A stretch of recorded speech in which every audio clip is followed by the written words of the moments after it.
अगर आप इंडिया में रहते हैं तो आपका दिन में कभी ना कभी टाटा ग्रुप ऑफ कंपनीज के किसी ना किसी प्रोडक्ट से पाला जरूर पड़ता होगा। रोड्स पर दौड़ती हुई गाड़ियों पर नजर डालें तो टाटा मोटर्स, हवा में उड़ते हुए प्लेन्स को देखें तो एयर इंडिया पर नजर जाती है। और यहाँ का आइकॉनिक ताज होटल तो पूरी दुनिया में मशहूर है। जैसे टाटा ग्रुप ही ऑन करता है, पावर से लेकर फैशन तक और चाय से लेकर नमक तक, हर जगह टाटा ग्रुप ऑफ कंपनीज का ही राज है। पूरे इंडिया में छोटी बड़ी 100 से जायद कंपनीज हैं जो टाटा ग्रुप के अंडर आती है। अब यहाँ आपको लगता होगा कि ये सब सक्सेस रतन टाटा की मेहनत और विजन से आई है। हाँ, उनका कंट्रीब्यूशन तो जरूर है, लेकिन ये एम्पायर जो आज हम देखते हैं इसकी कामयाबी की किड़ियाँ 150 साल पीछे जाकर मिलती है। आज के इस वीडियो में हम इस कहानी को खोलेंगे और जानेंगे कि कैसे एक विजनरी ने अपने सपनों को सच कर दिखाया और टाटा ग्रुप को बनाया एक ग्लोबल पावर हाउस। पीके एनवर डॉक्यूमेंट्री की इस वीडियो में एक बार फिर से खुश आमदीद नाज़रीन। टाटा ग्रुप की प्रोडक्शन 150 से जायद कंपनीज में एक्सपोर्ट होती है, जबकि 100 से जायद कंपनी टाटा ग्रुप अपनी ऑपरेशंस खुद मैनेज करता है। 2024 की एस्टीमेट के मुताबिक टाटा ग्रुप का कैपिटल 403 बिलियन डॉलर है, जो कि इंडियन करेंसी में 33,500 अरब रुपए। जबकि पाकिस्तानी रुपीस में बात की जाए तो ये नंबर इतना बड़ा है कि पाकिस्तान के ऊपर जितना कर्जा है वो एक नहीं 2 बार उतारा जा सकता है। गाड़ियां हो या ज्वेलरी, नमक हो या पत्ती, एयर इंडिया इंडस्ट्री से लेकर रियल एस्टेट सर्विस तक टाटा ग्रुप 24 से जायद प्रोडक्ट्स या सर्विस में अपने पैर जमाए बैठा। कामयाबी के इस सफर का आगाज रतन टाटा के दादा ने नहीं बल्कि परदादा जमशेद जी टाटा ने आज से 156 साल पहले सिर्फ 21,000 रुपयों से किया था। जमशेद जी अपने फादर के साथ कॉटन की ट्रेडिंग का काम करते थे और 1868 में वो जब 29 साल के थे और तब उन्होंने अपने खुद की ट्रेडिंग कंपनी की बुनियाद रखी। जो कॉटन वो बेचते थे वो ज्यादातर एक्सपोर्ट होती थी और इसमें से कुछ टेक्सटाइल्स मिल्स खरीद कर कपड़े की सूरत में बेचती थी। इस तरह जमशेद जी को आइडिया आया कि कॉटन सेल करने के साथ साथ वो एक टेक्सटाइल मिल भी लगा ले, लेकिन मिल लगाने के लिए बहुत ज्यादा इन्वेस्ट की जरूरत थी और इतने पैसे एक नए बिजनेस में लगाना काफी रिस्की था। इस वक्त चेंज पोकली में एक ऑयल मिल काफी नुकसान में जा रही थी और अल्टीमेटली वो बैंक करप्ट हो गई। तो इन्होंने सस्ते दामों वो ऑयल मिल खरीद ली और इसको कॉटन मिल में कन्वर्ट करके चलाने लगे। इस मिल को अलेक्जेंडर का नाम दिया गया। 2 सालों के बाद उन्होंने वो मिल नुकसान में जा रही थी उसको प्रॉफिट में बेचा और एक नई मैन्युफैक्चरिंग प्लांट जितने पैसे जमा कर लिए। इस वक्त बम्बई कॉटन की मार्केट का गढ़ था, जिसको कॉटन पॉपुलेशन ऑफ इंडिया भी कहा जाता था। जमशेद जी का ताल्लुक खुद भी बम्बई से ही था, लेकिन इसके बावजूद भी उन्होंने अपने नए कॉटन मिल बम्बई से 770 किलोमीटर दूर नागपुर में स्टेब्लिश की। इस नई मिल को इम्प्रेस मिल का नाम दिया गया, जिस पर मुंबई के लोगों ने इनको कॉटन की मार्केट से इतना दूर मिल बनाने पर बहुत ताने भी दिए। किसी को भी ये समझ नहीं आ रहा था कि जब मुंबई कॉटन की मार्केट का हब है तो जमशेद जी ने नागपुर में मिल क्यों स्टेब्लिश की। पर वक्त ने साबित किया कि जमशेद जी का ये फैसला बहुत अच्छा था। पहला ये कि रॉ मटेरियल यानी कि कॉटन की फसलें ज्यादातर नागपुर के करीब होती थी, जिसकी वजह से रॉ मटेरियल की सप्लाई का उनको कोई मसला नहीं होता था। कॉटन को कपड़ा बनाने के प्रोसेस के दौरान बहुत सारा पानी चाहिए होता था और नागपुर के पास कई रिवर्स और लेक्स है, जिनकी वजह से पानी की सप्लाई का भी मसला नहीं था। क्योंकि मुंबई जैसे शहरों में मजदूरों की डिमांड ज्यादा थी, इसी वजह से वहाँ अक्सर मजदूर की शॉर्टेज रहती थी और शहर में कॉस्ट ऑफ लिविंग ज्यादा होने की वजह से वहाँ पर उनका रेट भी ज्यादा होता। पर नागपुर में बेरोजगारी ज्यादा होने की वजह से यहाँ रेट बहुत कम थे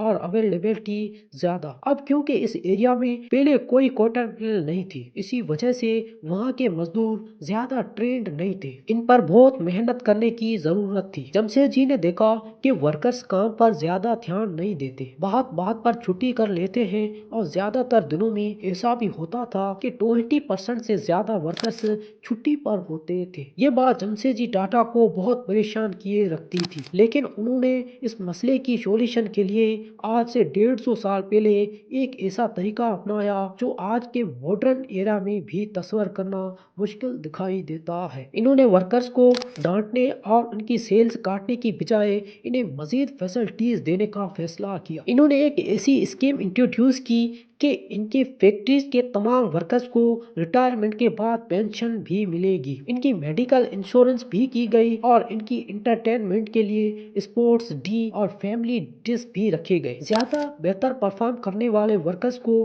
किसी ख्वाब से कम नहीं था। और मजे की बात यह कि इनकी ये स्कीम काम भी कर गई। वर्कर्स खुद को वैल्यूड फील करने लगे। वो कंपनी को अपनी कंपनी समझकर काम करने लगे। जमशेदजी का मानना था कि इंडिया को मजबूत बनाने के लिए हर चीज का इंडिया में ही मैन्युफैक्चरिंग होना बहुत जरूरी है और अपना यही मिशन लिए वो कोशिश करते गए। इन्होंने मजीद कंपनीज लगाना शुरू कर दी।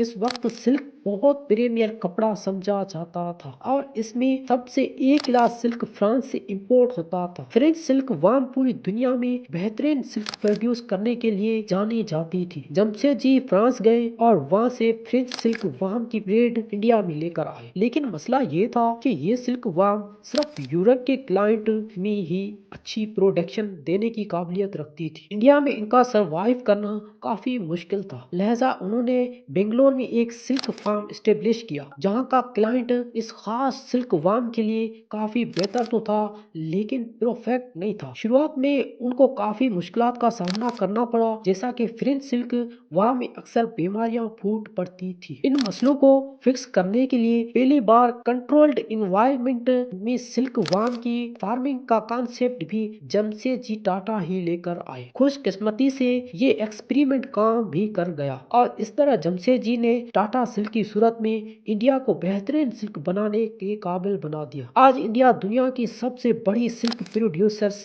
में से एक है और ये सब इनकी पहली एक्सपेरिमेंटर्स, इन्वेशंस और रिसर्च की वजह से मुमकिन हो पाया। इस वक्त इंडिया में ब्रिटिश ईस्ट इंडिया कंपनी और फ्रेंच ईस्ट इंडिया कंपनी का राज था। जमशेदजी ने फ्रेंच ईस्ट इंडिया कंपनी को टारगेट किया और 1885 में पुडुचेरी में एक कंपनी बनाई जिसका मकसद सिर्फ और सिर्फ इंडिया टेक्सटाइल्स को फ्रेंच कॉलोनी के बीच इंट्रोड्यूस करवाना था। लेकिन ये आइडिया कम डिमांड की वजह से कामयाब नहीं हुआ। कॉटन के अलावा वो अपना नेटवर्क और भी बढ़ाना चाहते थे। वो चाहते थे कि इंडिया में जो भी चीजें इस्तेमाल होती है वो पूरी तरह इंडिया में ही मैन्युफैक्चरिंग हो। इनके टोटल 4 ख्वाब थे: आयरन और स्टील की मैन्युफैक्चरिंग, होटल, एजुकेशन और हाइड्रो इलेक्ट्रिक प्लांट। बस सिर्फ होटल ही वो ऐसा सपना था जिसको वो पूरा होते देख पाए और ये था द ताजमहल होटल जो 1903 में कंप्लीट हुआ था। जब ताजमहल होटल पहली बार खोला गया तो ये इंडिया का पहला होटल था जिसमें इलेक्ट्रिसिटी कनेक्शन था। इसके अलावा अमेरिकन फिनिश, जर्मन एलिवेटर्स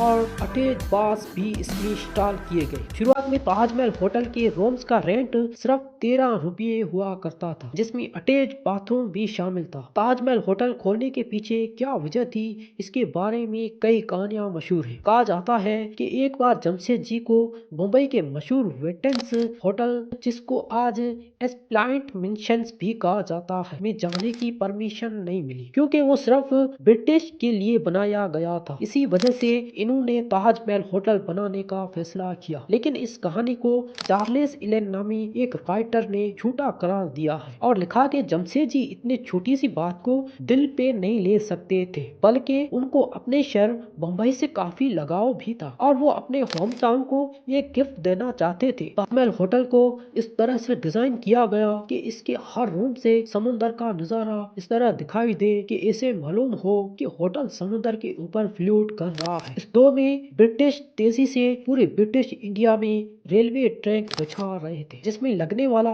हजारों लाखों टन लोहा ब्रिटेन से इंपोर्ट किया जाता था। जमशेदजी का ख्वाब था कि वो इंडिया में ही स्टील मैन्युफैक्चरिंग करें। इसके चलते उन्होंने पूरे भारत में स्टील बनाने के लिए आयरन रिजर्व्स को ढूंढना शुरू कर दिया। 17 साल तक ये तलाश जारी रही और बिल आखिर बंगाल में आयरन रिजर्व्स मिल गए। 1899 में वहां पर स्टील प्लांट का आगाज भी कर दिया गया। लेकिन बदकिस्मती से स्टील बनते हुए देखना जमशेदजी के नसीब में नहीं था। 1904 में जमशेदजी की डेथ हो गई और इनके अधूरे मिशन को आगे बढ़ाने के लिए उनके बेटे दुर्गाजी टाटा को मैदान में आना पड़ा। इसी मिशन को आगे बढ़ाते हुए 1907 में आयरन और स्टील कंपनी स्टेब्लिश कर दी गई, जिसे आज टाटा स्टील के नाम से जाना जाता है। ये एशिया का सबसे पहला स्टील प्लांट था और वर्ल्ड वार 1 में इसी प्लांट के जरिए ब्रिटिश ने अपनी स्टील्स की डिमांड को पूरा किया। दुर्गाजी टाटा की सरबराही में टाटा ग्रुप मजीद तेजी से तरक्की करने लगा। 1910 में टाटा पावर के नाम से इंडिया की पहली हाइड्रो इलेक्ट्रिक कंपनी स्टेब्लिश कर दी गई, जहां पर नेचुरल वाटर फॉल्स और आर्टिफिशियल लेक्स की मदद से इलेक्ट्रिसिटी जनरेट होने लगी और कई बड़ी इंडस्ट्रीज को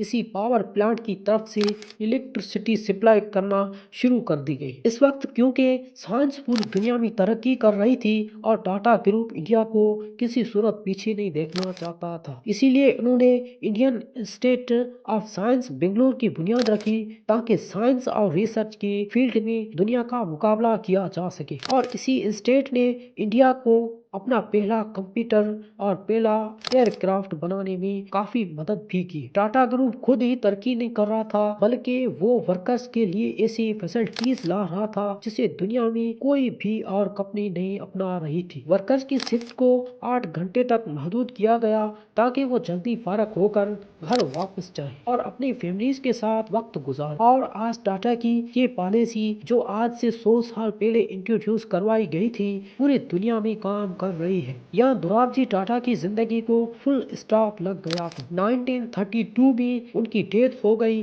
लेकिन इन 28 सालों में उन्होंने टाटा ग्रुप को स्टील, पावर, साइंस और कई दीगर चीजों से नवाजा था। दुर्गाजी के बाद टाटा ग्रुप की जिम्मेदारियां उनके एक फैमिली मेंबर जी.आर.डी. टाटा के हाथों में आ गई। जी.आर.डी. टाटा एविएशन में एक्सपीरियंस रखते थे, इसीलिए कंट्रोल संभालते ही उन्होंने इरादा कर लिया कि वो इंडिया को अपनी एयरलाइन देंगे। जी.आर.डी. टाटा ने टाटा एयरलाइंस की बुनियाद रखी, जो किसी इनकलाब से कम नहीं था। भारत को अपनी एयरलाइन मिल चुकी थी, जिसके पहले फ्लाइट को खुद एज ए पायलट जी.आर.डी. टाटा ने उड़ाया और इंडिया का फर्स्ट कमर्शियल पायलट होने का एजाज भी अपने नाम किया। लेकिन 1947 में इंडिपेंडेंस मिलने के बाद इंडिया में मौजूद काफी इंडस्ट्रीज को इंडियन सरकार ने अपने कंट्रोल में ले लिया, जिसमें टाटा एयरलाइन भी थी और इसका नाम बदलकर एयर इंडिया रख दिया गया। अब भारतीय केमिकल इंडस्ट्री की जी.आर.डी. टाटा ने महसूस किया कि भारत में केमिकल इंडस्ट्रीज तो मौजूद ही नहीं, लेकिन उनको अपने काम पूरे करने के लिए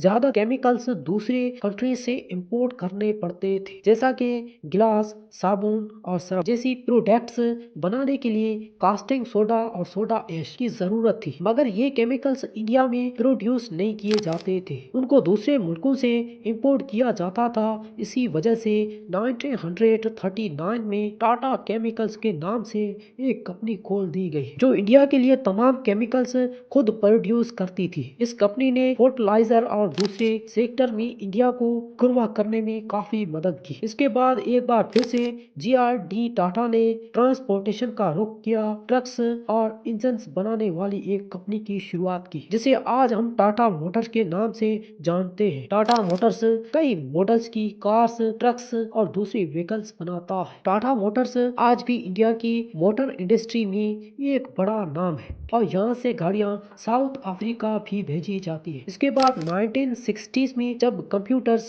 टेक्नोलॉजीज की तरफ दुनिया बढ़ने लगी, तो टाटा ग्रुप भी पीछे नहीं रहा। इन्होंने इंडिया की सबसे पहली सॉफ्टवेयर और आईटी कंपनी टीसीएस यानी टाटा कंसल्टेंसी सर्विस बना दी। 1984 में जी.आर.डी. टाटा ने महसूस किया कि भारत में लोग चाय बहुत शौक से पीते हैं, इसीलिए टाटा ग्रुप ने चाय की डिमांड को पूरा करने के लिए भी कदम उठाया। इन्होंने टाटा टी के नाम से एक कंपनी शुरू की और वो कंपनी दुनिया की चाय बनाने वाली कंपनीज में आज तक एक बड़ा नाम है। इसके साथ साथ जी.आर.डी. टाटा अब बूढ़े हो चुके थे, इसीलिए उन्होंने बिजनेस की कमांड संभालने के लिए अपने जिंदगी में ही अपने एक फैमिली मेंबर कोई और नहीं बल्कि सिर्फ रतन टाटा थे। शुरुआत में रतन टाटा को सिर्फ टाटा स्टील में जिम्मेदारियां दी गई और इन्होंने टाटा स्टील को लाश से निकालकर प्रॉफिट तक ला पहुंचाया। जीआरडी टाटा बहुत इम्प्रेस हुए और इसी वजह से उन्होंने 1991 में रतन टाटा को टाटा ग्रुप का चेयरमैन बना दिया। रतन टाटा क्योंकि मॉडर्न एरा के आदमी थे, इसीलिए वो हर चीज में टेक्नोलॉजी का इस्तेमाल करना चाहते थे। उन्होंने चेयरमैन बनते ही ये सोचा कि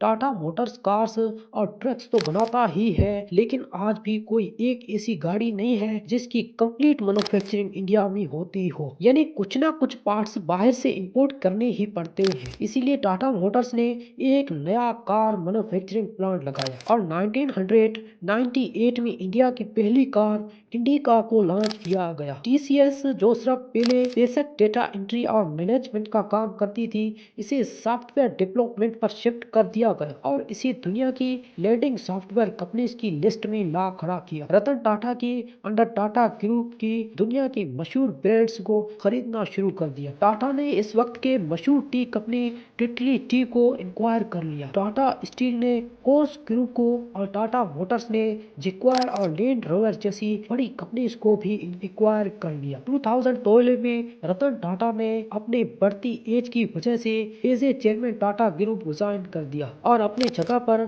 साइरस मिस्ट्री को चेयरमैन बना दिया। बल्कि 2022 में एक एक्सीडेंट में मौत हो गई और आज नतरंजन चंद्रास्कर टाटा ग्रुप के चेयरमैन है। टाटा ग्रुप आज भी तेजी से तरक्की कर रहा है और जिंदगी के हर शोबे में सिर्फ इंडिया ही नहीं बल्कि दुनिया भर के लोगों के लिए अपना किरदार अदा कर रहा है। ये किसी एक शख्स की मेहनत नहीं बल्कि 150 साल तक कई लोगों के खून पसीने का नतीजा है। उम्मीद है पीके अनवर डॉक्यूमेंट्री की वीडियो आप लोग भरपूर लाइक और शेयर करेंगे। आप लोगों के प्यार भरे कमेंट का बेहद शुक्रिया। मिलते हैं अगले शानदार वीडियो में।